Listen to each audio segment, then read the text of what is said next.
프롤로그 내 집이 아니다. 새벽 4시 시계 초침이 째깍거리는 소리가 고요한 방 안을 채웁니다.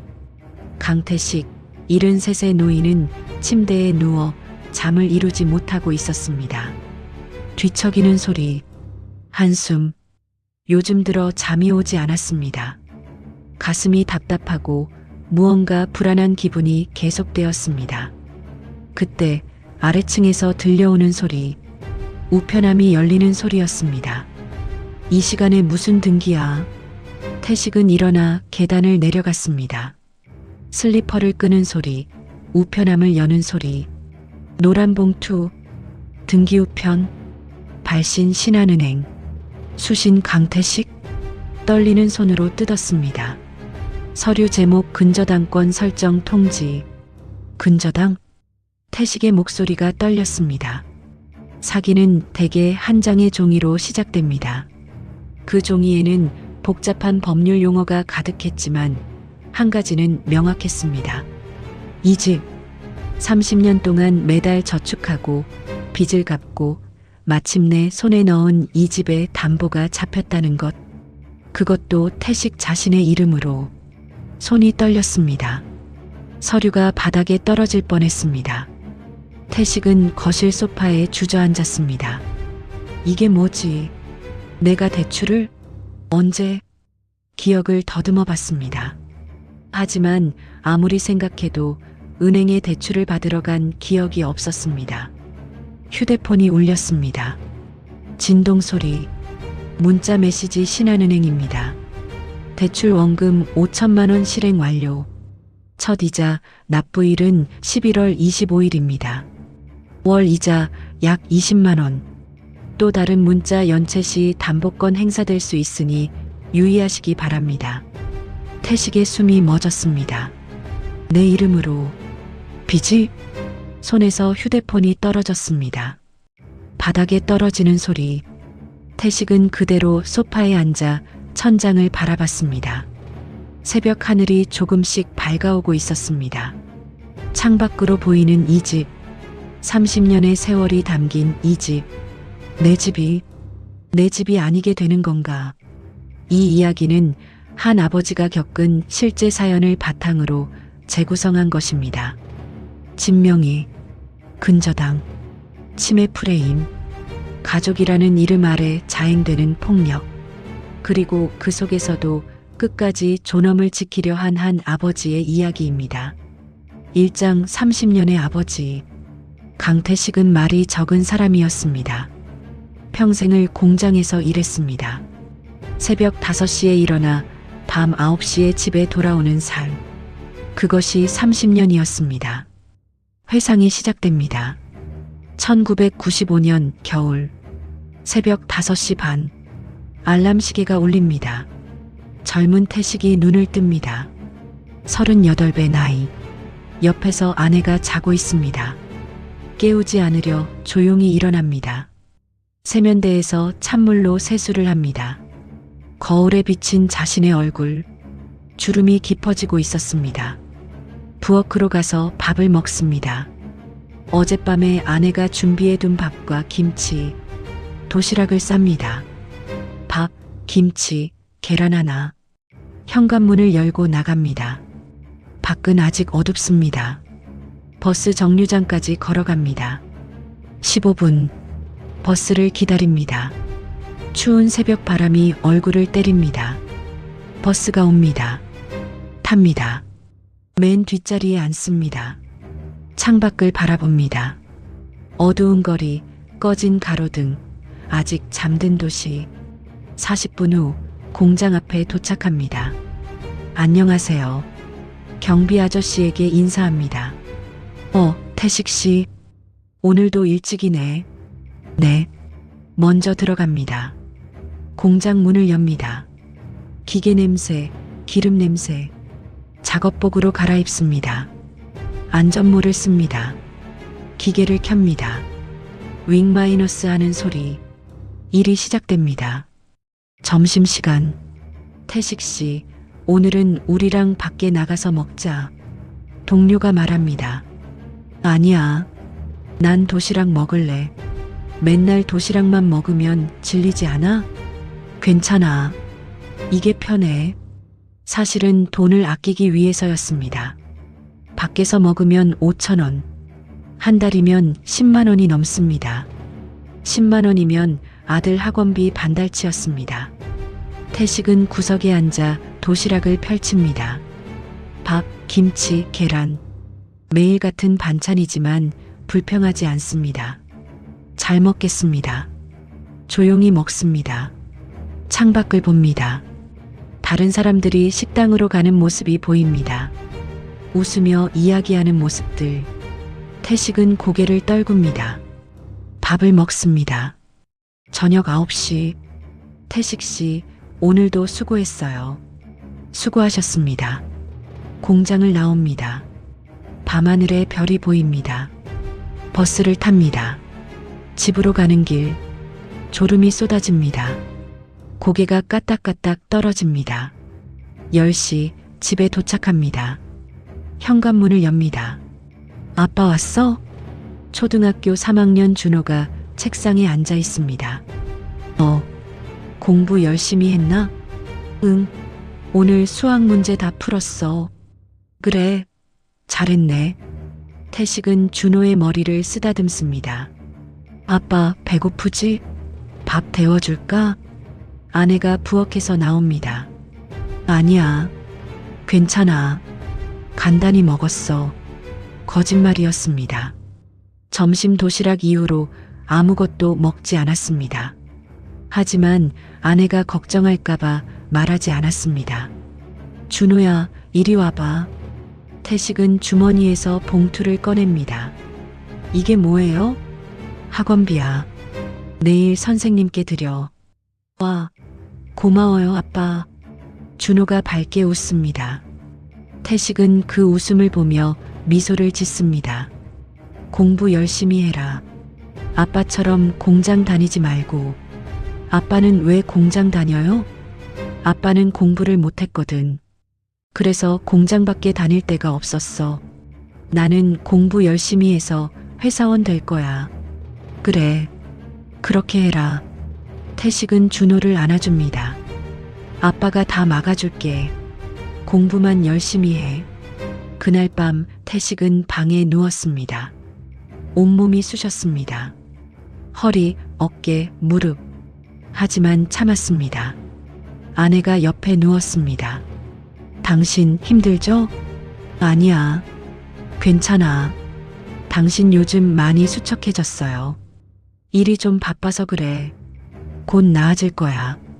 아내가 태식의 손을 잡습니다. 고마워요. 우리 준호 위해서. 당연한 거야.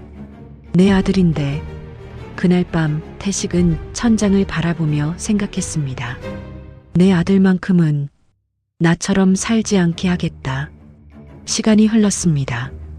준호는 중학생이 되었습니다. 고등학생이 되었습니다. 태식은 여전히 새벽 5시에 일어나 공장에 갔습니다. 그러던 어느 날, 준호가 고등학교 2학년이던 겨울, 아내가 쓰러졌습니다. 뇌출혈이었습니다. 병원에 3일을 누워 있다가 눈을 감았습니다. 장례식장. 태식은 아내의 영정 앞에 앉아 있었습니다. 준호가 옆에 앉아 울고 있었습니다. 아빠, 엄마가. 울지 마. 엄마가 보면 슬퍼하신다. 태식은 울지 않았습니다. 울 수가 없었습니다. 가장이 울면 안 된다고 생각했습니다. 장례를 치르고 집으로 돌아왔습니다. 텅 빈 집. 부엌에 아내가 없었습니다. 안방에 아내가 없었습니다. 태식은 그제야 혼자가 되었다는 것을 깨달았습니다. 여보, 작은 목소리로 불러봤습니다. 대답이 없었습니다. 그날 밤 태식은 처음으로 울었습니다. 이불을 뒤집어 쓰고 소리 없이 혼자서. 다음 날부터 태식은 다시 공장에 나갔습니다. 준호는 고3이 되었습니다. 대학 입시를 준비했습니다. 아빠, 학원비가 더 필요해. 얼마나? 한 달에 50만 원. 알았다. 아빠가 마련할게. 태식은 야근을 더 했습니다. 주말에도 일했습니다. 몸은 더 힘들어졌지만 참았습니다. 그리고 준호는 대학에 합격했습니다. 아빠, 붙었어. 대학 붙었어. 그래, 축하한다. 태식은 아들을 안아주었습니다. 아빠 고마워요. 아빠 덕분이에요. 아니다. 내가 열심히 한 거지. 아빠, 제가 대학 졸업하면 돈 많이 벌어서 아빠 편하게 해드릴게요. 그래, 그렇게 해라. 태식은 그 말을 믿었습니다. 4년 후 준호는 대학을 졸업하고 취업했습니다. 중견기업 영업팀이었습니다. 아빠, 제가 월급 받으면 아빠 드릴게요. 아니다. 내 돈은 내가 써라. 아빠, 아빠는 괜찮아. 걱정하지 마. 그리고 3년 후 준호는 결혼했습니다. 신부는 서미정이라는 여자였습니다. 결혼식장에서 태식은 혼자 앉아 있었습니다. 옆자리는 비어 있었습니다. 아내가 있었어야 할 자리. 여보, 우리 아들 잘 키웠지? 혼잣말을 했습니다. 결혼 후 준호는 아내와 함께 살기 시작했습니다. 태식은 혼자 남았습니다. 큰 집에 혼자, 저녁이면 혼자 밥을 먹었습니다. TV를 켜놓고 뉴스를 보며 가끔 준호가 전화를 했습니다. 아빠, 잘 지내세요? 응, 잘 지낸다. 아빠, 돈 필요하시면 말씀하세요. 아니다. 괜찮아. 그렇게 10년이 지났습니다. 태식은 일흔이 되었습니다. 공장은 은퇴했습니다. 이제 국민연금으로 생활했습니다. 한 달에 80만 원. 넉넉하지는 않았지만 혼자 살기에는 충분했습니다. 그리고 이 집이 있었습니다. 30년 동안 대출을 갚아 마침내 손에 넣은 이 집. 이 집만 있으면 나는 괜찮아. 태식은 그렇게 생각했습니다. 현재로 돌아옵니다. 지금 태식은 73입니다. 어느 가을 저녁 태식의 휴대폰이 울렸습니다. 아버지, 준호였습니다. 준호야. 아버지, 건강은 어떠세요? 요즘 날씨가 쌀쌀한데 감기 조심하세요. 태식의 얼굴에 미소가 번졌습니다. 괜찮다. 너는 잘 지내고? 네, 저도 잘 지내요. 아버지, 오늘 저녁 시간 되세요? 같이 식사하고 싶은데. 그래, 좋지. 그럼 6시에 평소 가던 식당에서 뵐게요. 미정이도 같이 갈게요. 알았다. 전화를 끊고 태식은 옷장을 열었습니다. 깨끗한 셔츠를 꺼냈습니다. 오랜만에 아들과 며느리를 만나는 날이었습니다. 태식은 거울을 봤습니다. 머리가 하얗게 새었습니다. 얼굴에 주름이 깊게 패였습니다. 나도 늙었구나. 하지만 오늘은 기분이 좋았습니다. 아들이 먼저 연락을 했습니다. 우리 준호가 효자네. 저녁 6시 집 근처 한식당. 준호와 미정이 태식을 기다리고 있었습니다. 아버지, 어서 오세요, 아버님. 세 사람은 자리에 앉았습니다. 아버지, 뭐 드시고 싶으세요? 아무거나 괜찮다. 그럼 갈비찜 시킬게요. 아버지 좋아하시잖아요. 준호가 메뉴를 주문했습니다. 음식이 나왔습니다. 세 사람은 식사를 시작했습니다. 아버지, 요즘 건강은 어떠세요? 미정이 물었습니다. 응, 괜찮아. 큰 탈 없이 지낸다. 운동은 하세요? 아침마다 산책한다. 잘하시네요. 그런데 아버님, 미정이 조심스럽게 말을 이었습니다. 혹시 요즘 기억력은 어떠세요? 태식은 젓가락을 멈췄습니다. 기억력? 네. 제 친구 어머니가 요즘 치매 초기 증상이 있으셔서 병원에 다니시거든요. 그래서 걱정이 돼서요. 내 정신 멀쩡해.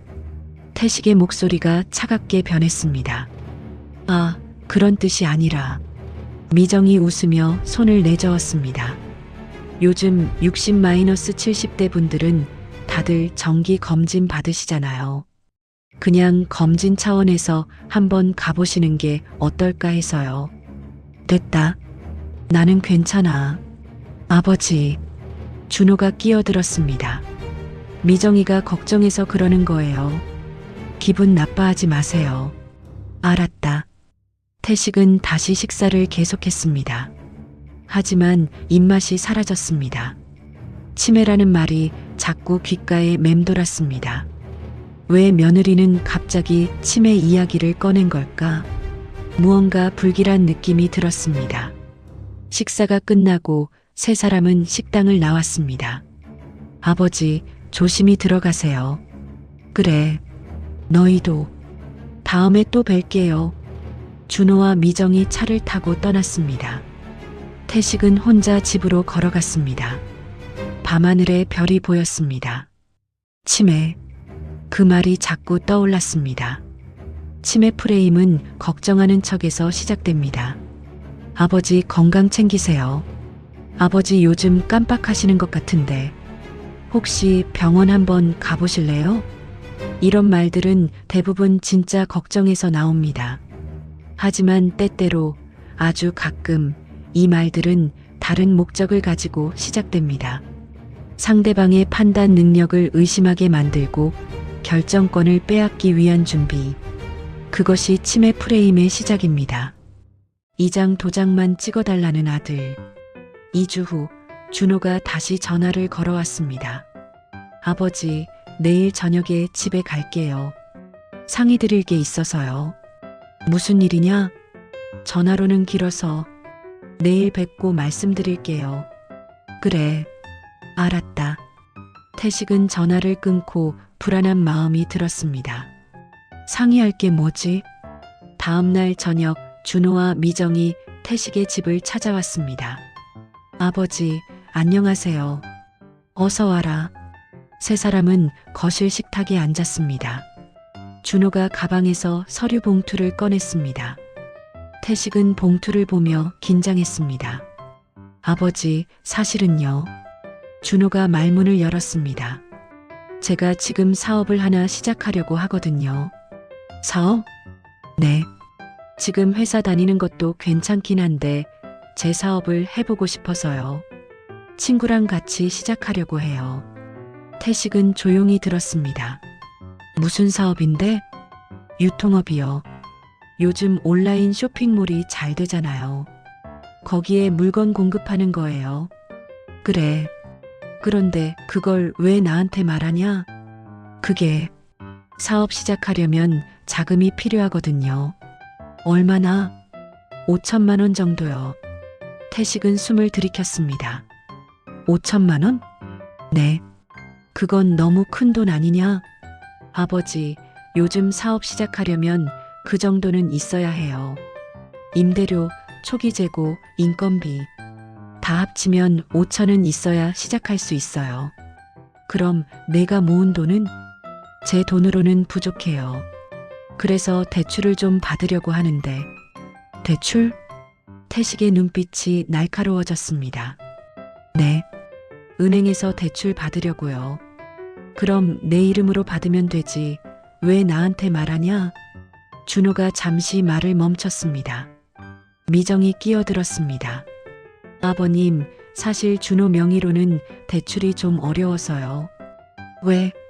신용도 문제가 아니라 은행에서 담보를 요구하거든요. 준호는 전세로 살고 있어서 담보로 내놓을 게 없어요. 담보. 태식의 얼굴이 굳었습니다. 설마. 네. 그래서 아버님 집을 담보로 좀. 안 된다. 태식과 즉시 거절했습니다. 내 집은 안 돼. 아버지. 준호가 급하게 말했습니다. 담보라고 해서 집을 빼앗는 게 아니에요. 그냥 형식적으로 서류만 제출하는 거예요. 형식? 네. 은행에서 요구하는 절차일 뿐이에요. 실제로는 아무 일도 안 일어나요. 제가 돈 잘 갚으면 아무 문제 없어요. 태식은 고개를 저었습니다. 안 된다. 집은 안 돼. 이 집은 내가 30년 동안 모아서 산 집이야. 알아요, 아버지. 저도 알아요. 준호의 목소리가 떨렸습니다. 그래서 더 조심스럽게 말씀드리는 거예요. 하지만 아버지, 저 이번 기회 놓치면 평생 회사원으로만 살아야 해요. 회사원으로 사는 게 뭐가 나쁘냐? 아버지는 제가 아버지처럼 살기를 원하세요? 아버지는 평생 공장에서 일하셨잖아요. 힘들게. 저는 그렇게 살고 싶지 않아요. 제 사업을 하고 싶어요. 태식은 아무 말도 하지 못했습니다. 그 말이 가슴에 꽂혔습니다. 맞는 말이었습니다. 태식은 평생 공장에서 일하며 힘들게 살았습니다.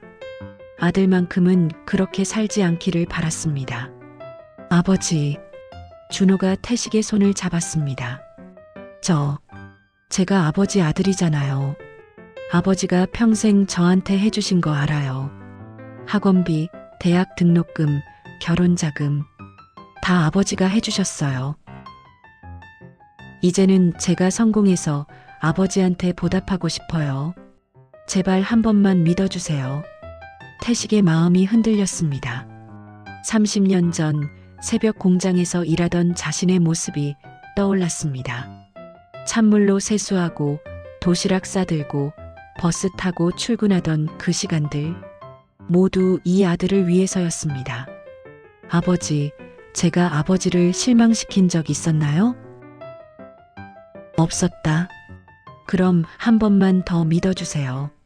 제가 꼭 성공해서 아버지 편하게 해드릴게요. 미정이 서류를 꺼내 식탁 위에 펼쳤습니다. 아버님, 여기 서명하시고 여기 도장 찍으시면 돼요. 태식은 서류를 들여다봤습니다. 복잡한 한자와 법률 용어들이 빼곡히 적혀 있었습니다. 이게 정확히 뭐냐? 근저당 설정 동의서요. 아버님 집을 담보로 제공하는데 동의한다는 서류예요. 근저당. 태식은 천천히 서류를 읽으려 했습니다. 하지만 글씨가 너무 작았습니다. 눈이 침침했습니다. 아버님, 안경 쓰세요. 미정이 태식의 안경을 건넸습니다. 안경을 쓰고 다시 읽었습니다. 채권 최고액 6천만 원. 아, 그건 법적으로 정해진 거예요. 실제 대출액은 5천만 원이에요. 왜 다르냐? 이자랑 비용을 포함해서 여유 있게 잡는 거래요. 걱정하지 마세요. 태식은 여전히 불안했습니다. 이거 천천히 읽어봐도 되냐? 준호가 짜증 섞인 목소리로 말했습니다. 아버지, 시간이 없어요. 은행 서류 제출 기한이 내일까지거든요. 내일? 네. 그래서 오늘 급하게 온 거예요. 내일 아침까지 제출 안 하면 대출이 취소돼요. 그렇게 급한 일을 왜 이제 말하냐? 아버지한테 부담드리기 싫어서 최대한 다른 방법 찾아봤어요. 근데 안 되더라고요. 태식은 숨을 깊이 들이마셨습니다. 아들의 얼굴을 봤습니다. 간절한 눈빛이었습니다. 아버지, 제발이요. 이번 한 번만요. 태식은 펜을 집어들었습니다. 손이 떨렸습니다. 서명은 여기, 네, 거기요. 미정이 반가워하며 손가락으로 가리켰습니다. 태식의 손이 종이 위를 움직였습니다. 강태식? 세 글자를 쓰는데 유난히 오래 걸렸습니다. 뭔가 잘못되고 있다는 느낌이 들었습니다. 하지만 멈출 수 없었습니다. 도장도요, 아버님. 여기. 미정이 서류의 여러 곳을 가리켰습니다. 태식은 도장을 찍었습니다. 쿵, 쿵, 쿵. 5번의 도장. 서류 위에 빨간 도장 자국이 남았습니다. 완벽해요. 그런데 아버님, 인감증명서도 필요해요. 인감증명서? 네. 구청에 가시면 바로 떼주세요. 아버님, 신분증만 가져가시면 돼요. 2통 필요해요. 2통이나? 네. 은행이랑 등기소에 제출해야 해서요. 태식은 고개를 끄덕였습니다. 내일 아침에 떼오실 수 있으세요? 응, 감사합니다, 아버님. 준호가 밝게 웃었습니다. 일어나서 태식을 안아주었습니다. 아버지, 제가 꼭 성공해서 보답할게요. 3년 안에 이 돈 다 갚고 아버지한테 용돈도 드릴게요. 그래, 잘해라. 준호와 미정이 돌아갔습니다. 현관문이 닫혔습니다. 태식은 혼자 남았습니다. 거실 식탁에 앉아 서류 사본을 들여다봤습니다. 근저당권 설정 계약서, 채무자 강준호, 담보 제공자 강태식, 채권 최고액 6천만 원. 5천이라고 하지 않았나? 왜 6천이지? 태식의 눈썹이 찌푸려졌습니다. 하지만 곧 고개를 저었습니다. 아들이 설명했잖아. 이자 포함이라고. 태식은 서류를 접어 서랍에 넣었습니다. 그날 밤 태식은 잠을 이룰 수 없었습니다. 침대에 누워 천장을 바라봤습니다. 내가 잘한 건가? 불안한 마음이 계속되었습니다. 하지만 아들을 믿기로 했습니다. 준호는 착한 아이야. 나를 속일 리 없어. 다음 날 아침 태식은 구청을 찾아갔습니다. 버스를 타고 30분을 갔습니다. 구청 민원실. 어서 오십시오. 인감증명서 발급이요. 몇 통 필요하세요? 2통이요. 용도는요? 금융기관 제출용이요. 직원이 컴퓨터를 두드렸습니다. 신분증 주세요. 태식은 신분증을 건넸습니다. 직원이 확인하고 서류를 출력했습니다. 2,000원입니다. 태식은 돈을 냈습니다. 서류를 받아들고 나오는 길. 인감증명이 왜 이렇게 필요해? 태식은 혼잣말을 했습니다. 복도에 앉아 서류를 들여다봤습니다. 인감증명서. 강태식? 용도 금융기관 제출용. 이걸로 대출을 받는 거구나. 가슴이 답답했습니다. 집으로 돌아와 준호에게 전화를 걸었습니다. 준호야, 인감증명서 떼었다. 아, 정말요? 감사합니다, 아버지. 제가 저녁에 받으러 갈게요. 그래. 저녁 7시 준호가 집에 왔습니다. 아버지, 인감증명서 주세요. 태식은 서류를 건넸습니다. 준호가 받아서 확인했습니다. 완벽해요. 감사합니다. 준호야. 네. 꼭 잘 갚아라. 당연하죠. 아버지, 걱정하지 마세요. 제가 절대 아버지한테 피해 안 드려요. 준호는 서류를 들고 급하게 나갔습니다. 시간이 없어서 먼저 갈게요. 문이 닫혔습니다. 태식은 창밖을 봤습니다. 준호가 차를 타고 떠나는 모습이 보였습니다. 잘 될 거야. 스스로에게 말했습니다. 가족이 급하게 서두르면 그건 대부분 이유가 있습니다. 정상적인 계약이라면 시간을 두고 설명합니다. 서류를 천천히 읽어보게 합니다. 변호사나 전문가의 조언을 구하라고 권합니다. 하지만 사기는 다릅니다. 시간이 없어요. 지금 아니면 기회를 놓쳐요. 빨리 결정해야 해요. 이런 말들로 상대방을 압박합니다. 생각할 시간을 주지 않습니다. 그리고 도장을 찍게 합니다. 그 순간 함정에 빠지는 것입니다. 3장 배신 확정. 2주가 지났습니다. 태식은 평소처럼 생활했습니다. 아침에 산책하고 점심 먹고 TV 보고 저녁 먹고 잠드는 일상. 준호에게서는 연락이 없었습니다. 태식은 걱정이 되어 전화를 걸었습니다. 준호야, 나다. 아, 아버지. 무슨 일이세요? 사업은 어떻게 되고 있냐? 아, 네. 잘 진행되고 있어요. 지금 사무실 구하고 있어요. 그래. 잘 됐구나. 아버지, 죄송한데 지금 좀 바빠서요. 나중에 전화 드릴게요. 그래, 알았다. 전화가 끊겼습니다. 태식은 핸드폰을 내려놓았습니다. 바쁘겠지. 사업 시작하느라. 그로부터 며칠 후였습니다. 새벽 4시 태식은 잠에서 깼습니다. 뭔가 불안한 기분이 들었습니다. 일어나 화장실에 갔다가 계단을 내려갔습니다. 물을 마시려고 부엌으로 가는데 현관 우편함에서 소리가 들렸습니다. 우편함이 열리는 소리. 이 시간에 무슨 우편이야? 태식은 우편함을 열었습니다. 노란 봉투, 등기우편, 발신 오은행, 수신 강태식. 가슴이 철렁했습니다. 떨리는 손으로 봉투를 뜯었습니다. 서류 제목 근저당권 설정 통지. 근저, 당. 태식의 목소리가 떨렸습니다. 서류를 펼쳤습니다. 귀하의 부동산에 대하여 다음과 같이 근저당권이 설정되었음을 통지합니다. 소재지 서울시 구동 123-45, 채무자 강준호, 담보 제공자 강태식, 채권 최고액 6천만 원, 설정일자 2024년 10월 18일. 태식은 주저앉았습니다.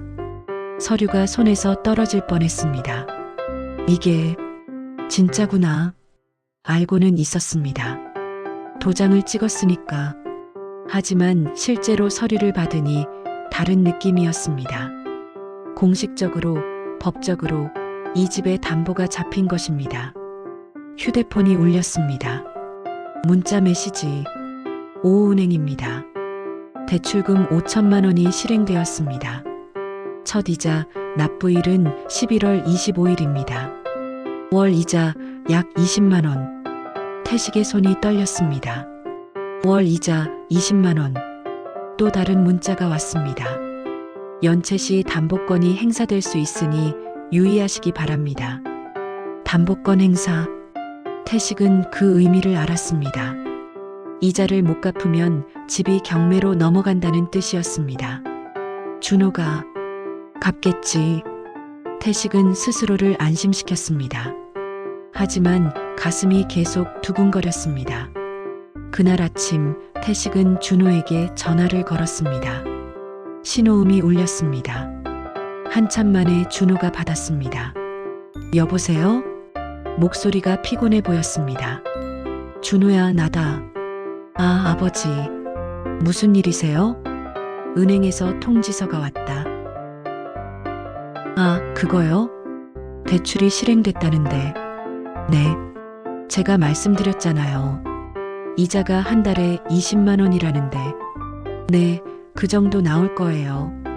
너 갚을 수 있냐? 준호가 잠시 침묵했습니다.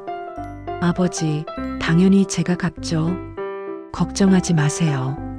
그래, 꼭 갚아야 한다. 알았어요. 그럼 저 지금 회의 들어가야 해서요. 그래, 알았다. 전화가 끊겼습니다. 태식은 핸드폰을 내려놓고 한숨을 쉬었습니다. 괜찮을 거야. 하지만 불안은 계속되었습니다. 한 달이 지났습니다. 11월 25일 첫 이자 납부일이었습니다. 태식은 그날 하루 종일 불안했습니다. 저녁이 되었습니다. 휴대폰에 문자가 왔습니다. 오은행입니다. 11월분 이자 20만 원이 납부되었습니다. 감사합니다. 태식은 안도의 한숨을 쉬었습니다. 다행이다. 준호가 잘 갚고 있구나. 하지만 그 안도감은 오래가지 못했습니다. 12월이 되었습니다. 12월 25일 두 번째 이자 납부일. 아침부터 태식은 핸드폰을 계속 확인했습니다. 점심이 지났습니다. 문자가 오지 않았습니다. 저녁이 되었습니다. 여전히 문자가 없었습니다. 밤 10시 문자가 왔습니다. 오은행입니다.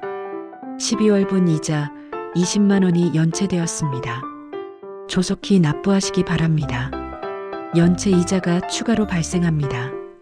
태식의 심장이 멎는 것 같았습니다. 연체? 급하게 준호에게 전화를 걸었습니다. 신호음만 울렸습니다. 받지 않았습니다. 다시 걸었습니다. 여전히 받지 않았습니다. 문자를 보냈습니다. 준호야, 은행에서 연체됐다고 연락 왔다. 무슨 일이냐? 10분, 20분, 30분이 지났습니다. 답장이 없었습니다. 태식은 거실을 왔다 갔다 했습니다. 가슴이 답답했습니다. 밤 11시 준호에게서 문자가 왔습니다. 아버지, 죄송해요. 깜빡했어요. 내일 아침 바로 입금할게요. 태식은 문자를 보고 조금 안심했습니다. 깜빡한 거구나. 실수겠지. 하지만 다음 날이 되어도 입금되지 않았습니다. 그 다음 날도 마찬가지였습니다. 3일이 지났습니다. 태식은 더 이상 참을 수 없어서 은행을 찾아갔습니다. 버스를 타고 은행 지점으로 갔습니다. 어서 오십시오. 무엇을 도와드릴까요? 제 명의로 대출이 있는지 확인하고 싶습니다. 신분증 주세요. 태식은 신분증을 건넸습니다. 직원이 컴퓨터를 두드렸습니다. 어르신, 현재 5천만 원 대출이 있으시고요. 네. 한 달치 이자가 연체되어 있네요. 그리고 연체 이자도 발생했습니다. 연체 이자요? 네. 하루에 0.1%씩 붙어요. 3일이면 6천 원 정도 추가되었네요. 태식의 얼굴이 창백해졌습니다. 제가 직접 갚아야 하나요? 직원이 태식을 안쓰럽게 바라봤습니다. 채무자는 따로 있지만 담보 제공자가 어르신이세요. 채무자가 안 갚으면 결국 담보가 처분될 수 있습니다. 담보가 처분? 네. 집이 경매로 넘어갈 수 있어요. 경매. 태식은 숨을 쉴 수 없었습니다. 30년 동안 모아서 산 집. 그 집이 경매로 넘어간다니. 지금 당장은 아니지만 계속 연체되면 은행이 담보권을 행사합니다. 보통 3개월 이상 연체되면 절차가 시작돼요. 3개월. 어르신, 채무자분께 연락하셔서 빨리 이자를 갚으시거나 어르신이 직접 갚으셔야죠. 제가 직접 갚으면 얼마나 되나요? 지금은 이자만 갚으시면 돼요. 20만 6천 원이요. 태식은 통장을 꺼냈습니다. 지금 갚겠습니다. 네, 잠시만요. 직원이 처리를 했습니다. 태식의 통장에서 20만 6천 원이 빠져나갔습니다. 완료되었습니다. 감사합니다. 태식은 비틀거리며 은행을 나왔습니다. 밖에 벤치가 있었습니다. 그곳에 앉았습니다. 손이 떨렸습니다. 이게 뭐야? 준호에게 전화를 걸었습니다. 이번에는 받았습니다. 여보세요? 준호야, 나다. 아, 아버지. 나 방금 은행에서 이자 갚고 왔다. 죄송해요. 왜 안 갚았냐? 지금 사업이 좀 어려워서요. 어렵다니? 투자금이 다 나가고 아직 매출이 안 나와서 태식의 가슴이 철렁했습니다. 그럼 다음 달 이자는 갚을 수 있냐? 노력해 볼게요. 노력이 아니라 태식의 목소리가 높아졌습니다. 집이 경매로 넘어갈 수도 있다는데 아버지, 소리 지르지 마세요. 제가 해결할게요. 어떻게 해결하냐? 아버지, 지금 저도 힘들어요. 좀 참아주세요. 참아달라고? 네. 사업이 궤도에 오르면 다 갚을게요. 언제? 모르겠어요. 하지만 꼭 갚을게요. 전화가 끊어졌습니다. 태식은 벤치에 그대로 앉아 있었습니다. 하늘을 봤습니다. 구름이 흘러갔습니다. 내가 뭘 잘못한 거지? 그때 옆에서 목소리가 들렸습니다. 태식 씨? 고개를 돌려보니 이웃 박권사였습니다. 권사, 얼굴이 왜 그래? 무슨 일 있어? 태식은 고개를 숙였습니다. 아니야. 아무것도. 태식 씨, 나봐. 뭔가 있잖아. 권사가 태식 옆에 앉았습니다. 말해봐. 혼자 안고 있으면 더 힘들어. 또 아들 일이지? 태식은 고개를 끄덕였습니다. 역시 내가 뭐라고 했어. 조심하라고. 내가 바보였어. 태식의 목소리가 떨렸습니다. 집을 담보로 잡혔어. 준호 사업 자금 때문에. 뭐? 권사가 놀랐습니다. 태식 씨, 그게 무슨 소리야? 근저당 5천만 원. 미쳤구나. 그 자식이. 권사의 얼굴이 굳었습니다. 그래서 이자는? 이번 달 연체됐어. 내가 대신 갚았어. 태식 씨. 권사가 태식의 어깨를 잡았습니다. 이거 큰일인데. 계속 내가 갚을 수는 없잖아. 알아. 근데 어떻게 해? 경찰 가야지. 경찰? 그래. 이건 사기야.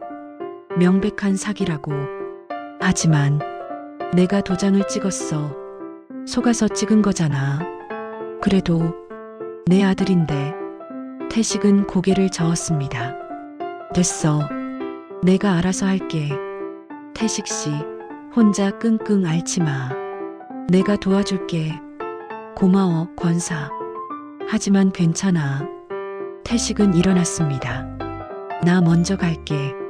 태식 씨. 권사가 불렀지만 태식은 돌아보지 않았습니다. 집으로 돌아가는 길.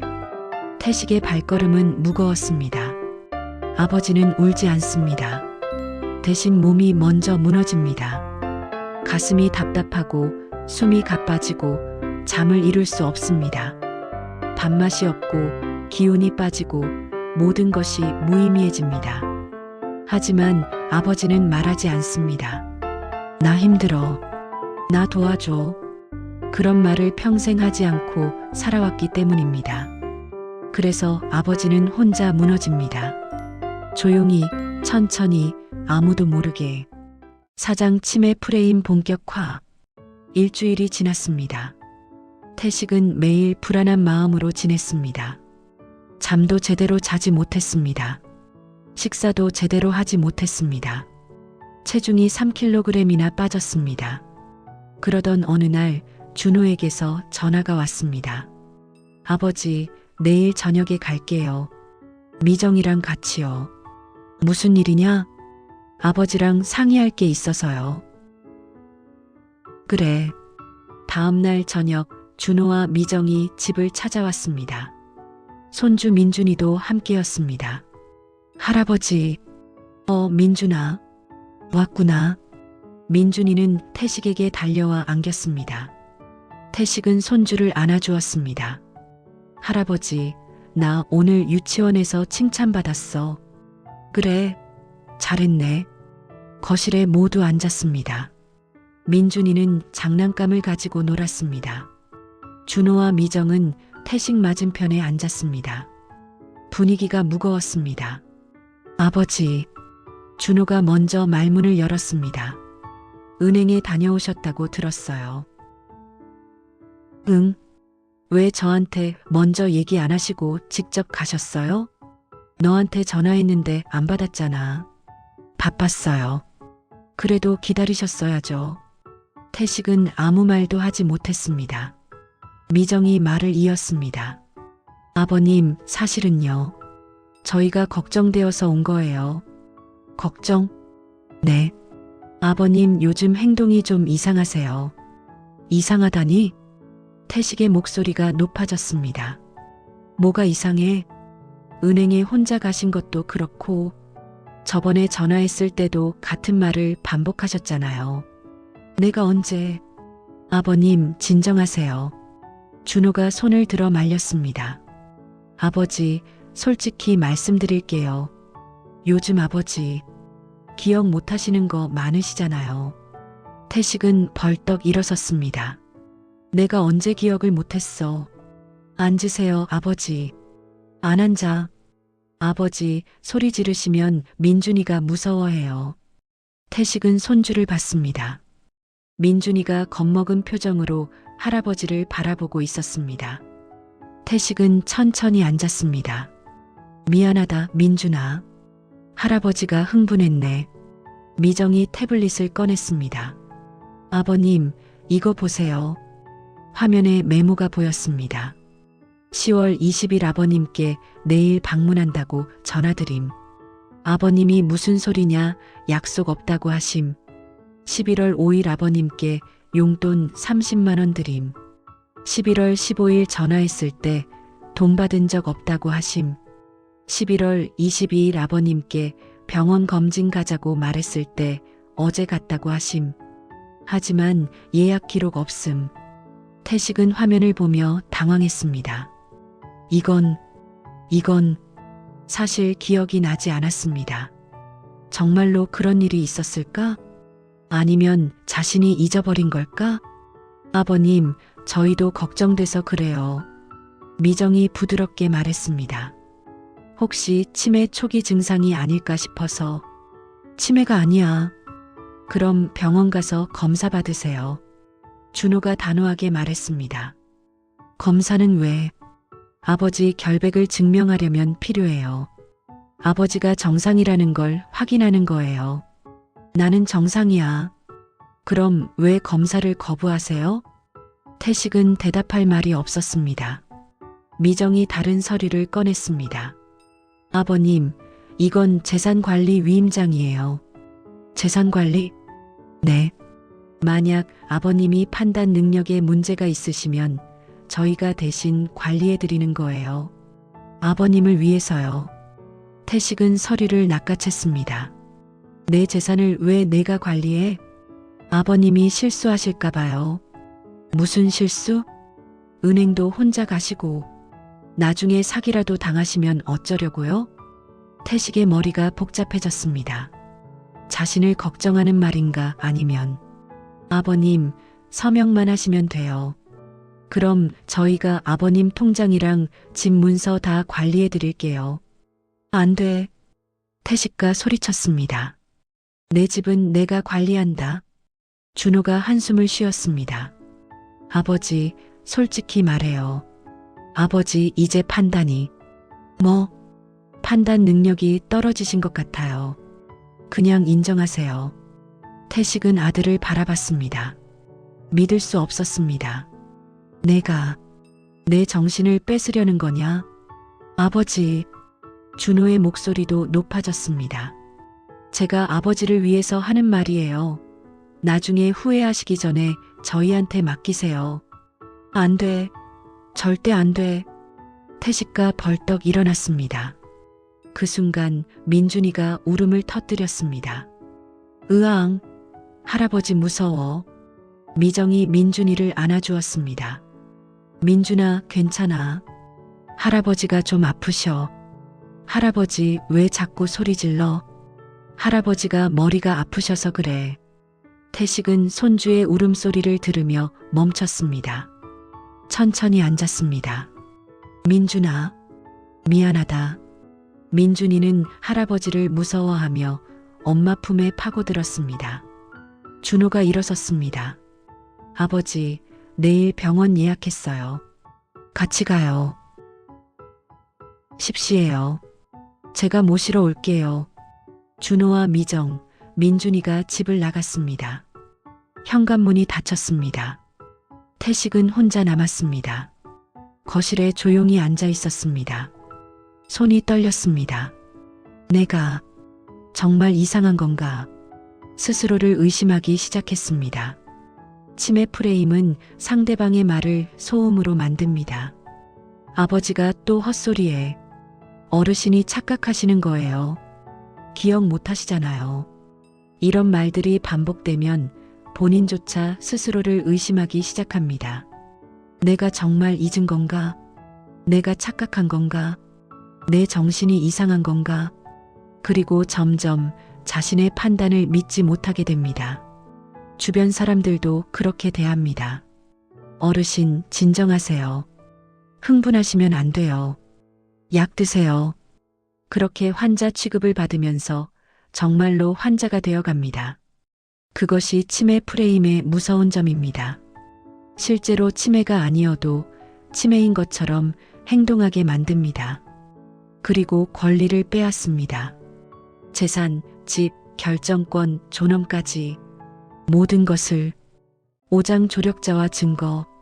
다음 날 아침 태식은 잠에서 깼습니다. 몸이 무거웠습니다. 어젯밤 거의 잠을 자지 못했습니다. 시계를 봤습니다. 오전 8시, 준호가 10시에 온다고 했습니다. 태식은 일어나 세수를 했습니다.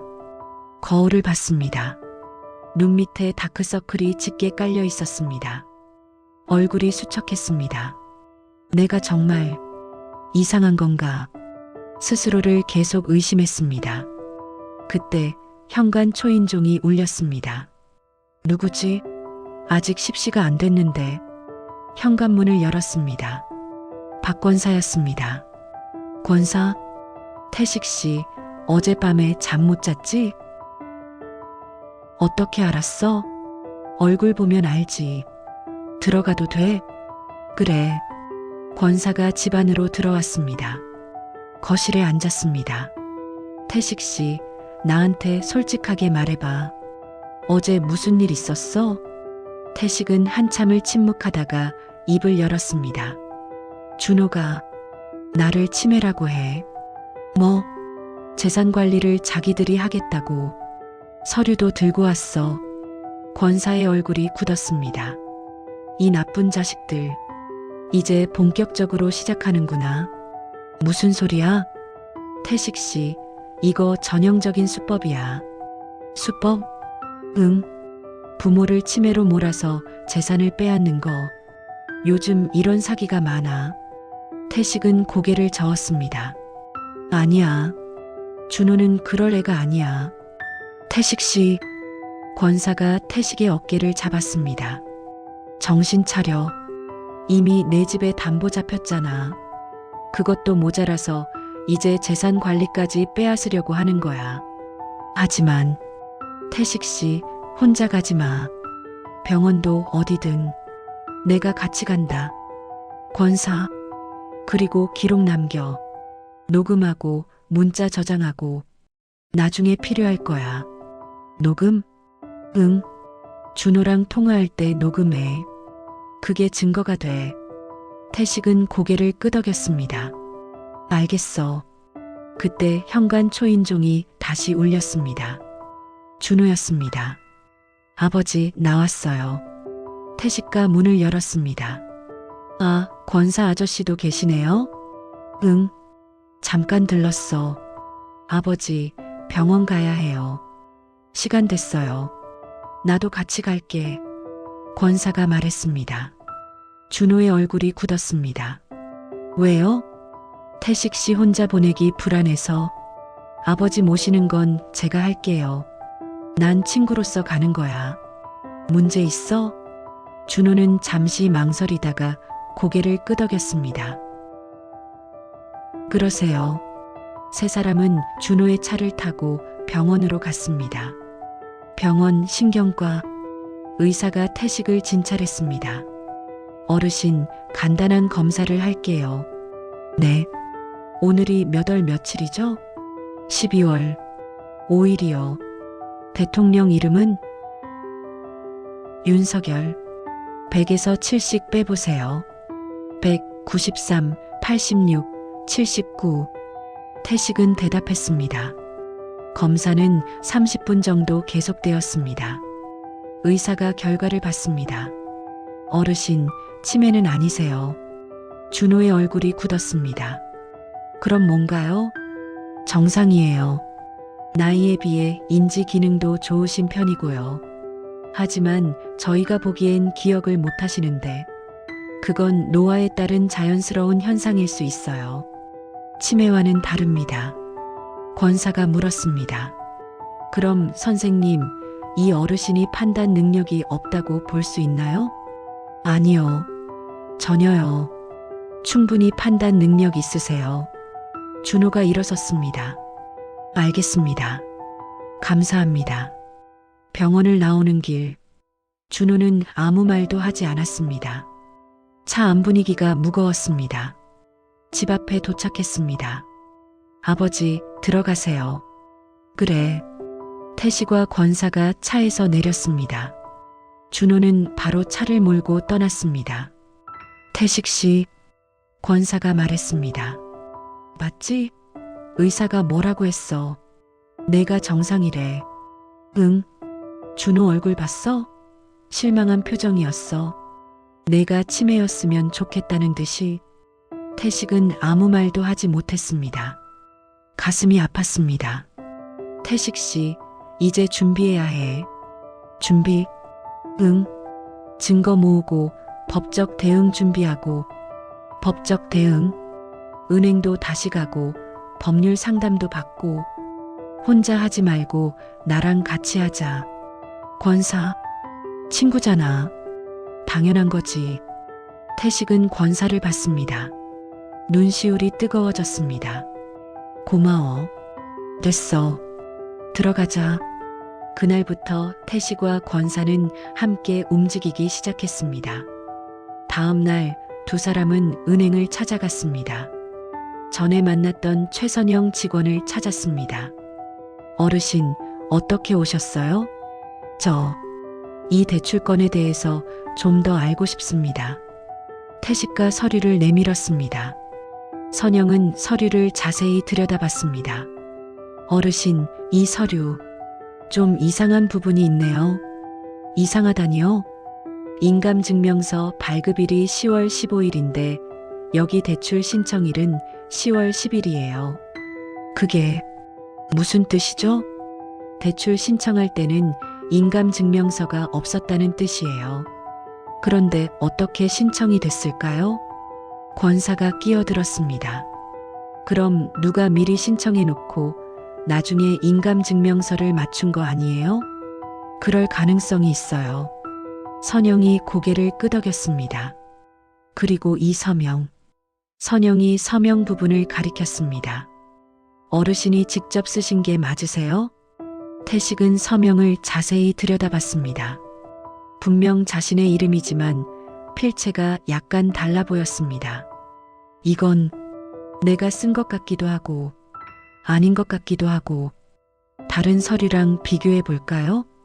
선영이 태식의 통장 개설 서류를 꺼냈습니다. 두 서명을 나란히 놓고 비교했습니다. 확실히 다르네요. 필압도 다르고 획 순서도 달라 보여요. 권사가 물었습니다. 그럼 이거 사기 아니에요? 신고해야 되는 거 아니에요? 선영이 조심스럽게 말했습니다. 어르신, 일단 정확한 확인이 필요해요. 경찰이나 법률 전문가와 상담하세요. 어디로 가야 하나요? 법률구조공단이 있어요. 거기서 무료로 상담해줘요. 주소 알려드릴게요. 선영이 종이에 주소를 적어주었습니다. 어르신, 힘내세요. 제가 할 수 있는 건 최대한 도와드릴게요. 감사합니다. 은행을 나온 태식과 권사는 바로 법률구조공단으로 향했습니다. 버스를 타고 40분을 갔습니다. 법률구조공단 상담실. 변호사가 서류를 검토했습니다. 중년의 여성 변호사였습니다. 어르신, 이건 명백한 사기 정황이 있습니다. 사기요? 네. 일단 어르신이 대출 내용을 제대로 이해하지 못한 상태에서 서명했고 서명 자체도 의심스럽습니다. 그럼 어떻게 해야 하나요? 일단 대출 계약 취소 또는 무효를 주장할 수 있습니다. 그리고 사기죄로 고소도 가능해요. 고소를? 아들을요? 태식의 목소리가 떨렸습니다. 변호사가 태식을 안쓰럽게 바라봤습니다. 어르신, 가족이라고 봐주면 계속 당합니다. 이미 어르신 집이 위험한 상황이에요. 그리고 치매 프레임 관련해서도 말씀드릴게요. 네. 후견 절차는 법적으로 매우 엄격합니다. 가족이 함부로 정할 수 없어요. 법원의 허가가 필요하고 의사 감정도 받아야 해요. 그럼 제가 치매가 아니라는 걸 증명해야 하나요? 아니요. 오히려 반대예요. 상대방이 어르신이 판단 능력이 없다는 걸 증명해야 해요. 그게 쉽지 않습니다. 태식은 처음으로 안도의 한숨을 쉬었습니다. 어르신, 지금부터 준비하세요. 변호사가 메모지를 건넸습니다. 모든 대화를 녹음하세요. 전화 통화도 직접 만날 때도 녹음 앱 설치하시면 돼요. 네. 문자 메시지는 절대 지우지 마세요. 다 증거가 돼요. 알겠습니다. 그리고 은행 거래 내역, 서류 사본 다 보관하세요. 네. 혼자 하시기 힘들면 주변에 도와줄 사람 꼭 두세요. 권사가 말했습니다. 제가 옆에서 돕겠습니다. 좋습니다. 그럼 한 일주일 후에 다시 오세요. 그때 고소장 작성하는 것 도와드릴게요. 감사합니다. 상담을 마치고 나온 태식의 얼굴에 결기가 서렸습니다. 권사, 응? 이제는 내가 나를 지킨다. 그래, 잘 생각했어. 두 사람은 집으로 돌아왔습니다. 태식은 서재에 앉아 녹음 앱을 설치했습니다. 권사가 옆에서 도와주었습니다. 이렇게 누르면 녹음이 시작돼. 그래. 그리고 이건 자동 녹음 설정이야. 준호한테서 전화 오면 자동으로 녹음돼. 고마워, 권사. 친구끼리 무슨. 그날 밤 태식은 침대에 누워 천장을 바라봤습니다. 마음이 조금 편해졌습니다.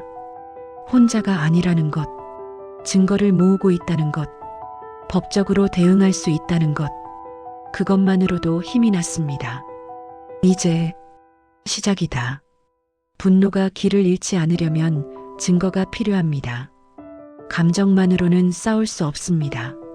내가 당했어라고 말하는 것과 이 증거를 보세요라고 말하는 것은 천지 차이입니다. 녹음, 문자, 서류, 증인. 이런 것들이 모여 진실을 증명합니다. 그리고 아버지는 이제 준비하기 시작했습니다. 싸움을 위해서가 아니라 존엄을 지키기 위해서. 육장 폭로와 충돌. 일주일 후 태식은 준호에게 전화를 걸었습니다. 이번에는 녹음을 켰습니다. 휴대폰 화면에 녹음 중 표시가 떴습니다. 신호음이 울렸습니다. 여보세요? 준호가 받았습니다. 준호야, 나다. 아, 아버지. 무슨 일이세요? 은행 갔다 왔다. 준호의 목소리가 조금 경계하는 듯 변했습니다. 또요? 왜요? 서류 확인했어. 내가 말한 거랑 다르더라. 뭐가 다른데요? 담보 아니라고 했잖아.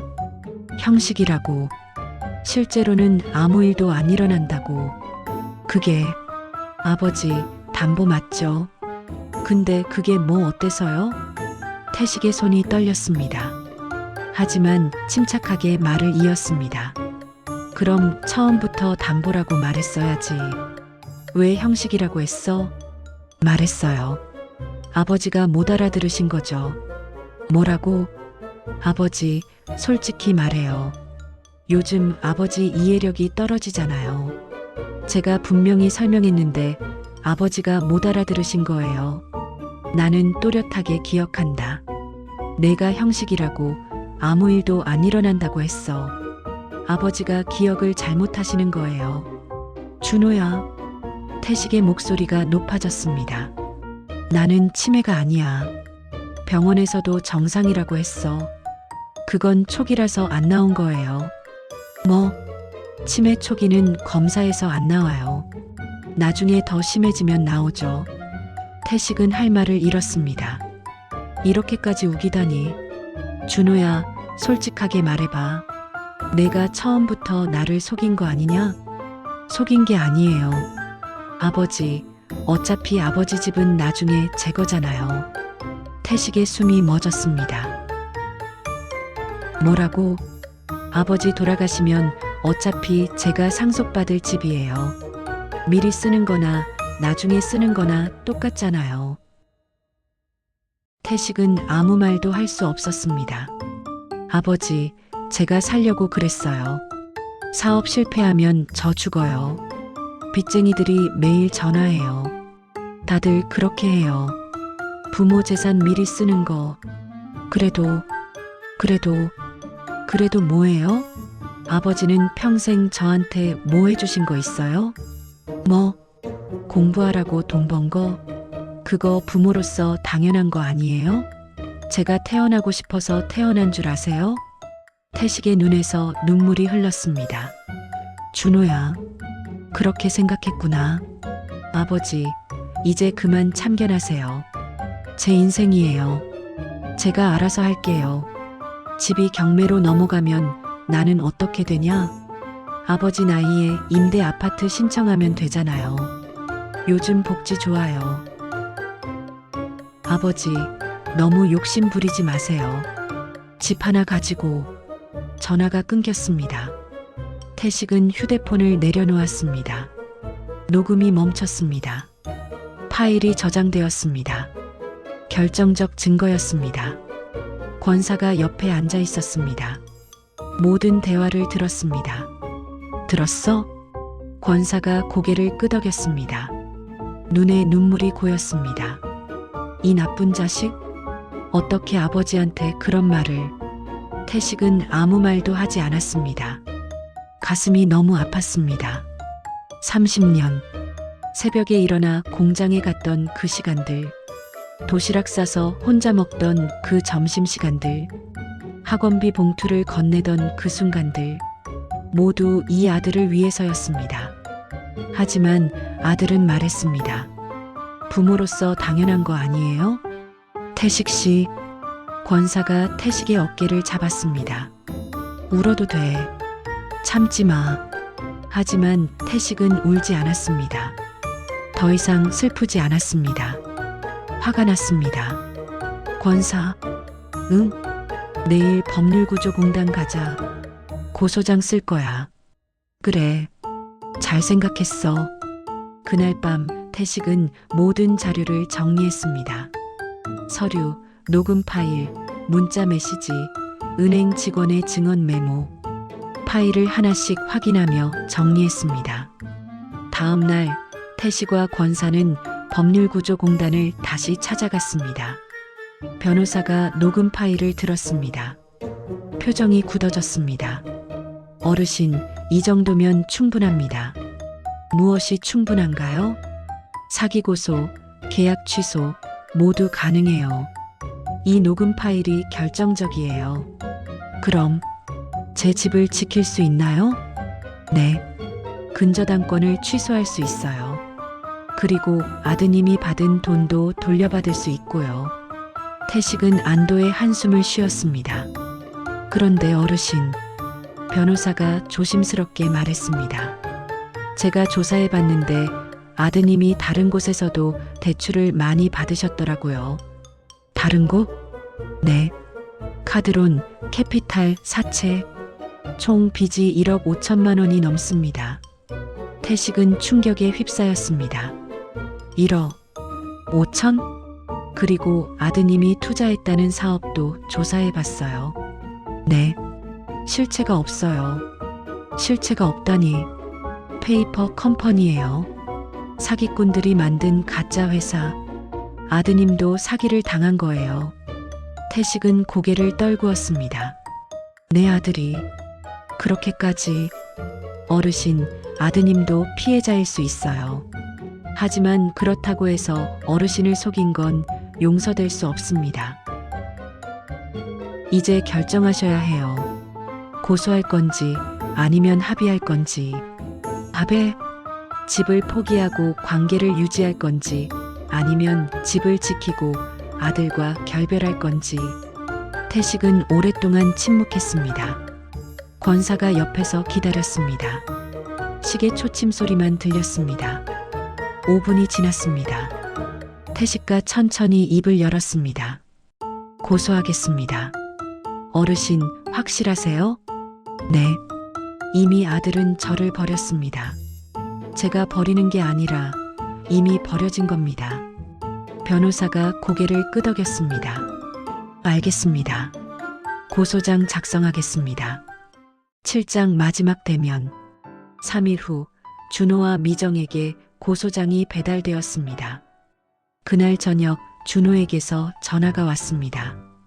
태식은 녹음을 켜고 전화를 받았습니다. 아버지, 준호의 목소리가 화가 나 있었습니다. 이게 뭐예요? 고소장이요? 응, 아버지, 정말 이러실 거예요? 친아들을 고소해요? 내가 먼저 나를 속였어. 속인 게 아니라고요. 오해예요. 오해가 아니야. 녹음 파일 다 있어. 준호가 잠시 침묵했습니다. 아버지가 녹음을 했어요? 그래. 믿을 수 없네. 아버지가 저를 그렇게까지. 준호야, 내가 나한테 뭐라고 했는지 기억나냐? 나는 내게 아무것도 해준 게 없다고 했지. 부모로서 당연한 거라고. 그건 제가 화가 나서. 그리고 내 집은 어차피 내 거라고 했지. 미리 쓰는 거라고. 준호야, 나는 내 아버지다. 내 ATM이 아니야. 아버지. 준호의 목소리가 떨렸습니다. 제발이요. 고소 취하해 주세요. 제가 잘못했어요. 이제 와서 제가 정말 잘못했어요. 제가 미쳤어요. 빚 때문에 정신이 없어서. 준호야, 이미 늦었어. 아버지, 제가 무릎 꿇을게요. 용서해 주세요. 안 돼. 아버지, 나는 내가 용서를 빌러온다고 해도 고소를 취하하지 않을 거야. 그럼 제가 감옥 가요. 그건 법이 정할 일이야. 아버지, 정말 이러실 거예요? 태식은 한참을 침묵했습니다. 그리고 천천히 말했습니다. 준호야, 너는 나를 버렸어. 내가 너를 버리는 게 아니야. 전화가 끊겼습니다. 그날 밤 태식은 잠을 이룰 수 없었습니다. 가슴이 아팠습니다. 하지만 후회는 없었습니다. 3일 후 준호와 미정이 태식의 집을 찾아왔습니다. 마지막으로 설득하려는 것이었습니다. 거실에 세 사람이 마주 앉았습니다. 분위기가 얼어붙었습니다. 아버지, 정말 이러실 거예요? 준호가 먼저 말을 꺼냈습니다. 고소요? 친아들을? 내가 먼저 나를 사기쳤어. 사기가 아니에요. 제가 설명했는데 아버지가 이해를 못하신 거예요. 아직도 그 소리를 하냐? 태식의 목소리가 떨렸습니다. 미정이 끼어들었습니다. 아버님, 흥분하시면 안 돼요. 또 치매로 보입니다. 치매? 태식과 미정을 바라봤습니다. 너희는 처음부터 그걸 노린 거였지. 나를 치매로 만들어서 재산을 가져가려고. 아버님, 말 조심하세요. 이거 녹음되고 있어요. 미정이 휴대폰을 들어 보였습니다. 녹음? 태식도 주머니에서 휴대폰을 꺼냈습니다. 나도 녹음하고 있다. 준호가 비웃었습니다. 아버지, 우스워요. 서로 녹음하고 앉아서. 웃긴 건 내가 아니냐. 아버지한테 이게 뭐냐. 태식의 눈에서 눈물이 흘렀습니다. 나는 내 아버지다. 알아요. 내 노후가 아니라 내 존엄을 가져가도 되냐? 그 말에 준호가 잠시 멈췄습니다. 하지만 곧 차가운 표정을 지었습니다. 존엄? 아버지, 세상은 원래 그래요. 뭐? 부모 재산 자식이 쓰는 거 당연한 거예요. 법적으로도 문제 없어요. 어차피 상속받을 거시오후 1054니까요. 아버지, 지금 고집 부리시면 아버지만 손해예요. 법정 가면 시간 오래 걸려요. 그 사이에 집 팔려서 경매로 넘어가면 끝이에요. 태식은 아들을 바라봤습니다. 저 사람이 정말 내가 키운 아들일까? 30년 동안 새벽에 일어나 공장에 가고 밤늦게 돌아와 잠들던 그 시간들, 모두 이 아들을 위해서였습니다. 하지만 이제 그 아들은 아버지의 존엄조차 가져가려 합니다. 준호야, 태식과 조용히 말했습니다. 내가 너를 키웠지. 알아요. 내가 내 이름을 빌려 쓰라고 키운 게 아니다. 너는 내 아들이지만 나는 내 소유물이 아니야. 준호는 아무 말도 하지 않았습니다. 미정이 일어섰습니다. 아버님, 후회하실 거예요. 법정에서 봐요. 그래, 법정에서 보자. 태식도 일어섰습니다. 그리고 미정 씨, 네, 당신도 공범이야. 서류 들고 와서 나를 속인 거 다 기억해. 미정의 얼굴이 굳었습니다. 증거 있어요? 태식과 휴대폰을 들어 보였습니다. 다 녹음했어. 첫날부터 미정과 준호는 서로를 바라봤습니다. 나가줘. 이제 더 이상 내 집에 오지 마. 아버지, 나가. 태식의 목소리가 울렸습니다. 준호와 미정은 집을 나갔습니다. 문이 쾅 닫혔습니다. 태식은 혼자 남았습니다. 거실에 주저앉았습니다. 조용했습니다. 가슴이 아팠습니다. 하지만 후회는 없었습니다. 권사가 부엌에서 나왔습니다. 아까부터 듣고 있었던 것입니다. 태식 씨 잘했어. 권사, 울어도 돼. 아버지도 사람이야. 울어도 돼. 태식은 그제야 눈물을 흘렸습니다. 30년 동안 참았던 눈물. 아버지로서, 가장으로서 참아야 했던 눈물. 이제야 흘렸습니다. 권사가 태식의 어깨를 두드렸습니다. 잘 견뎠어. 정말 잘했어. 가족에게 법적으로 괜찮다는 말이 나오는 순간 이미 마음은 떠난 겁니다. 법적으로 문제 없어요. 서류상으로는 맞아요. 계약이 유효해요. 이런 말들이 가족 사이에 오갈 때 그건 더 이상 가족이 아닙니다. 그저 이해관계로 얽힌 타인일 뿐입니다. 그리고 태식은 이제 그것을 받아들였습니다. 8장 법정의 진실. 2주 후 경찰 조사가 시작되었습니다. 태식은 변호사와 함께 경찰서를 찾아갔습니다. 조사실. 형사가 태식의 진술을 받았습니다. 어르신, 처음부터 차근차근 말씀해 주세요. 태식은 모든 것을 이야기했습니다. 준호가 찾아온 날, 도장을 찍은 날, 은행 통지를 받은 날, 그리고 녹음 파일을 제출했습니다. 형사가 파일을 들었습니다. 어차피 아버지 집은 나중에 제 거잖아요. 준호의 목소리가 녹음기에서 흘러나왔습니다. 부모로서 당연한 거 아니에요? 미리 쓰는 거나 나중에 쓰는 거나 똑같잖아요. 형사의 표정이 굳었습니다. 어르신, 이 정도면 사기 혐의가 명백합니다. 그럼 제 집을 지킬 수 있나요? 네. 근저당권 취소 소송을 제기하시면 됩니다. 그리고 형사 고소도 접수하겠습니다. 태식은 고개를 끄덕였습니다. 일주일 후 준호도 경찰 조사를 받았습니다. 준호는 변호사를 대동하고 왔습니다. 저는 아버지를 속인 적 없습니다. 담보라는 걸 분명히 설명했습니다. 하지만 녹음 내용에는 그건 제가 화가 나서 한 말입니다. 진심이 아니었어요. 어르신을 치매로 몰아가려 한 것도 아버지가 실제로 기억력이 떨어지셨어요. 걱정해서 병원 가자고 한 거예요. 준호는 모든 것을 부인했습니다. 하지만 증거는 명백했습니다. 한 달 후 1차 법정 조정이 있었습니다. 법원 조정실. 태식, 준호, 미정, 그리고 각자의 변호사가 앉아 있었습니다. 조정위원이 서류를 검토했습니다. 피고인 강준호 씨, 피해자 강태식 씨를 기망하여 집을 담보로 5천만 원을 대출받은 혐의 인정하십니까? 준호는 침묵했습니다. 피고인? 준호의 변호사가 끼어들었습니다. 저희는 기망 행위를 부인합니다. 피해자가 자발적으로 동의한 것입니다.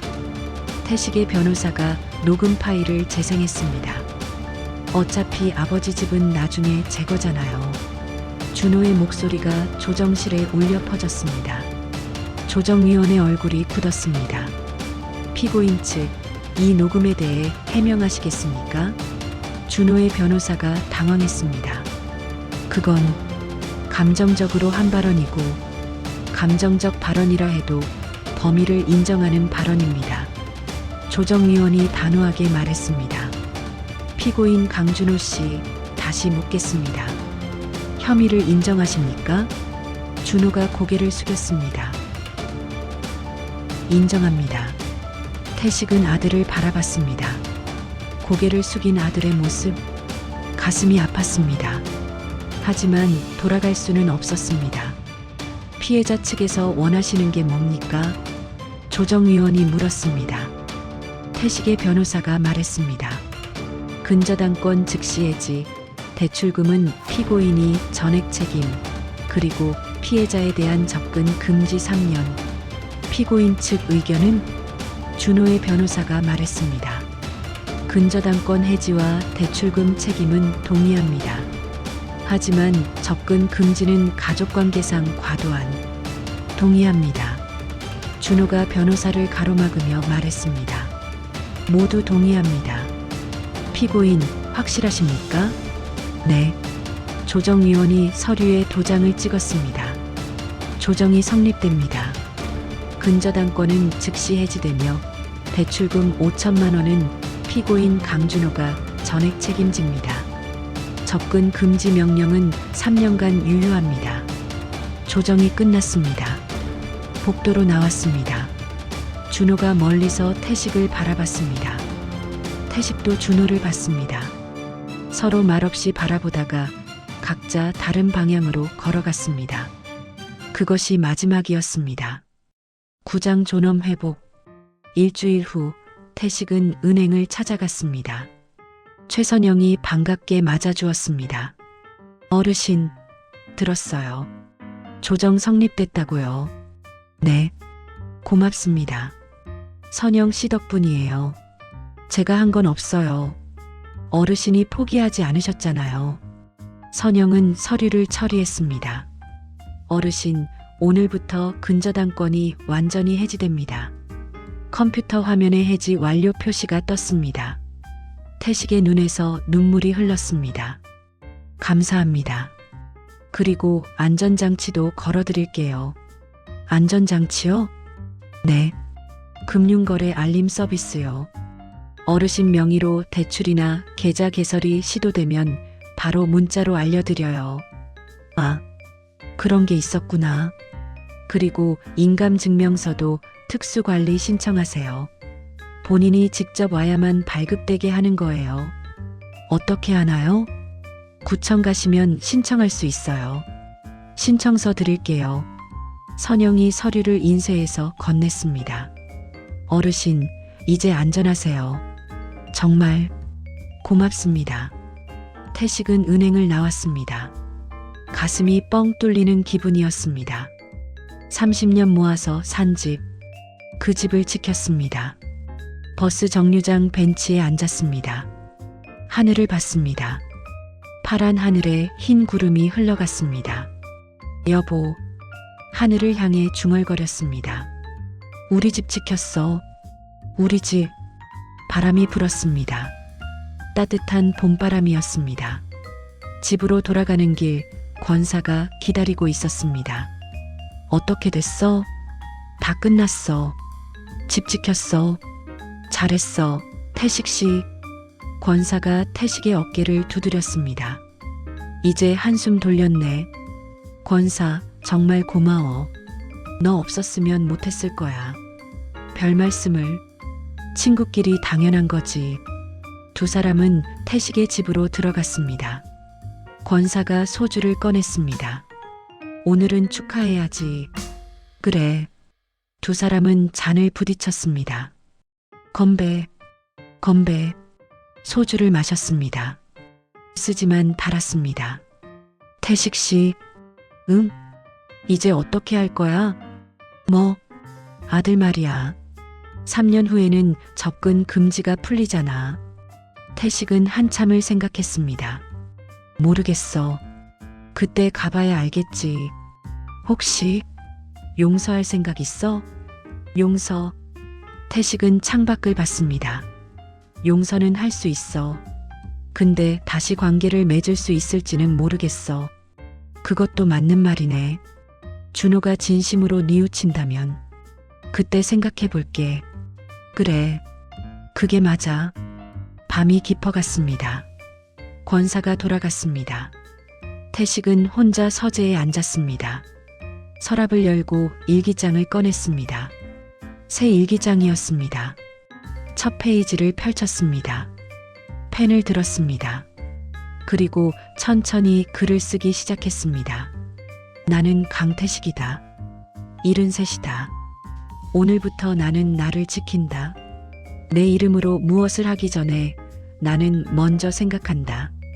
내 도장을 찍기 전에 나는 먼저 확인한다. 내 집은 내가 지킨다. 내 존엄은 내가 지킨다. 일기장을 덮었습니다. 창밖을 바라봤습니다. 밤하늘에 별이 빛나고 있었습니다. 여보, 보고 있어? 내가 해냈어. 에필로그 내 이름은 내가 지킨다. 3개월 후, 봄이 완전히 왔습니다. 태식의 집 마당에 꽃이 피었습니다. 개나리, 진달래, 목련. 태식은 아침마다 마당에 나와 꽃에 물을 주었습니다. 예쁘게 피었네. 혼잣말을 했습니다. 삶은 다시 평온해졌습니다. 아침에 일어나 산책하고 점심 먹고 오후에는 권사와 바둑을 두거나 TV를 보고 저녁 먹고 잠드는 일상. 혼자였지만 외롭지 않았습니다. 권사가 자주 찾아왔습니다. 이웃들도 가끔 들렀습니다. 태식 씨, 요즘 안색이 좋아졌어. 그래. 응. 예전보다 훨씬 밝아 보여. 태식은 거울을 봤습니다.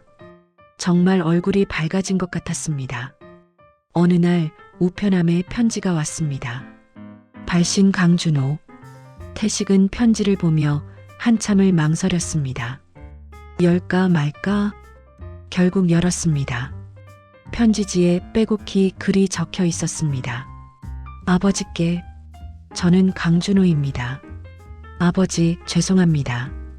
제가 정말 잘못했습니다. 제가 미쳤었습니다. 빚 때문에 정신이 없어서 아버지를 이용했습니다. 아버지가 평생 저를 위해 희생하신 걸 알면서도 저는 그 은혜를 배신했습니다. 저는 지금 빚을 갚기 위해 일을 3개 하고 있습니다. 새벽 배달, 낮 경비, 밤 대리운전. 힘들지만 당연한 일입니다. 제가 저지른 일의 대가니까요. 아버지, 저는 용서를 구하지 않겠습니다. 저는 용서받을 자격이 없습니다. 다만 한 가지만 말씀드리고 싶습니다. 아버지, 건강하세요. 그리고 제가 정말 변했다는 걸 언젠가 보여드리고 싶습니다.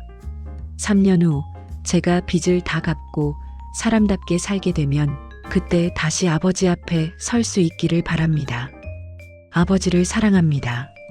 아들 준호 올림. 태식은 편지를 읽고 한참을 가만히 앉아 있었습니다. 눈물이 흘렀습니다. 하지만 답장은 쓰지 않았습니다. 아직은 때가 아니었습니다. 편지를 서랍에 넣었습니다. 3년 후, 그때 보자. 시간이 흘렀습니다. 여름이 오고 가을이 오고 겨울이 왔습니다. 태식은 평온하게 살았습니다. 어느 겨울날 태식은 창밖을 보며 생각했습니다. 나는 무엇을 지켰나? 집을 지켰습니다. 돈을 지켰습니다. 하지만 가장 중요한 것은 존엄을 지켰습니다. 아버지는 돈을 잃어서 무너진 게 아닙니다. 아버지로서의 자리를 빼앗겨 무너졌습니다. 자식에게 무시당하고 판단 능력을 의심받고 치매 취급당할 때 그때 아버지의 존엄은 무너집니다. 하지만 태식은 그 존엄을 지켰습니다. 쉽지 않았습니다. 아들과의 관계는 끊어졌습니다. 손주도 볼 수 없게 되었습니다. 외로운 밤도 많았습니다. 하지만 태식은 후회하지 않았습니다. 집보다 돈보다 관계보다 중요한 것, 그것은 바로 나였습니다. 내 이름, 내 존엄, 내 삶, 그것을 지키는 것이 가장 중요했습니다.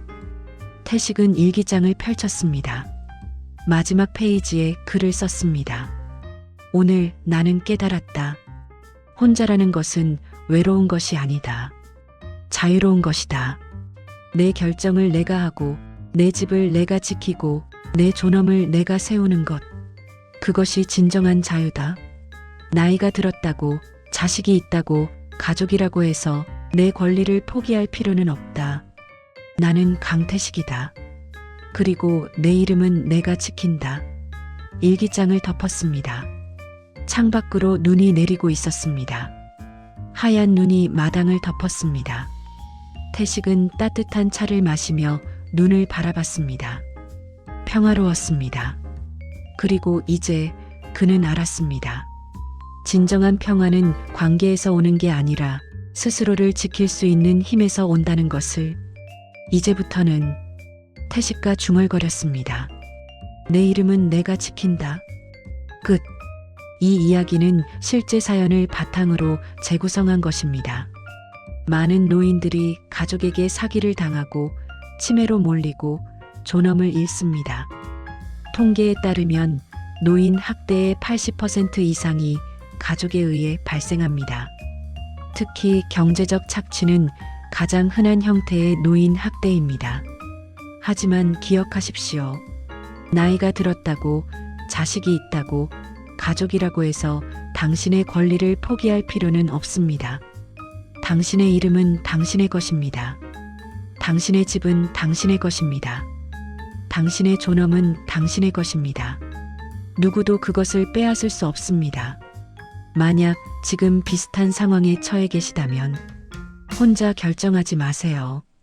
믿을 수 있는 친구나 이웃과 상의하세요. 모든 대화를 녹음하세요. 증거가 됩니다. 급하게 서두르라는 말은 의심하세요. 도장 찍기 전에 반드시 전문가와 상담하세요. 법률구조 공단국번 없이 132 노인보호전문기관 1577-1389에 연락하세요. 도와줄 사람은 항상 있습니다. 용기를 내십시오. 당신은 충분히 가치 있는 사람입니다. 당신의 존엄은 지킬 만한 가치가 있습니다. 제작 시니어 인생극장